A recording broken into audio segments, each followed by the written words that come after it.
Welcome to Tech Bytes and News, your daily roundup of articles featured in Hacker News. Today we're diving into a fascinating development from Warner Bros. Discovery. They're dumping a ton of old movies onto YouTube for free. Can you believe it? Totally wild. I mean, we've seen Warner Brothers make some questionable decisions lately, but this is next level. 30+ movies just plopped onto YouTube in Belever. No fanfare, no promotion, nothing. It's almost unbelievable. Exactly. The article points out that this isn't even through their official YouTube movie service. It's on their own channels. It's like they're saying, here, take this stuff, we don't want it anymore. They're even embracing the fact that reaction videos might get more views than the actual movies themselves.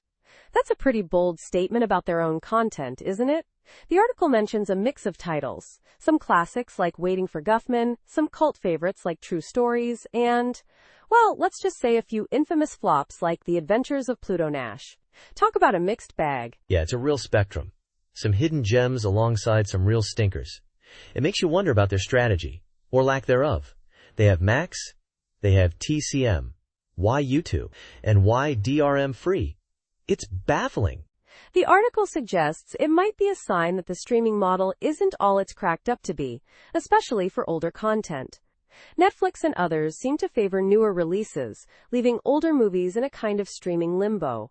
Maybe this is Warner Brothers' way of saying we've got too much stuff and YouTube is the easiest place to dump it. That's a plausible explanation, but it's still a strange move. It almost feels like a disservice to the creative teams behind these films, both good and bad. They're essentially saying, we're just going to throw this on YouTube and see what happens. It's not exactly a ringing endorsement of their own catalog. It's also interesting that they're not alone. The article mentions Sony doing something similar, though with a slightly better curated selection. It seems like this might be a growing trend among studios. Maybe this is the future of distributing older films? It's certainly a fascinating development. It raises a lot of questions about the future of film distribution and the value of older content in the streaming era. It's a wild ride, that's for sure.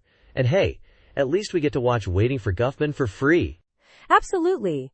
And it highlights the ever-evolving landscape of media consumption. Thanks for joining us on Tech Bytes and News. Thanks for listening, everyone. Join us next time for more tech news and analysis. Goodbye. Bye-bye.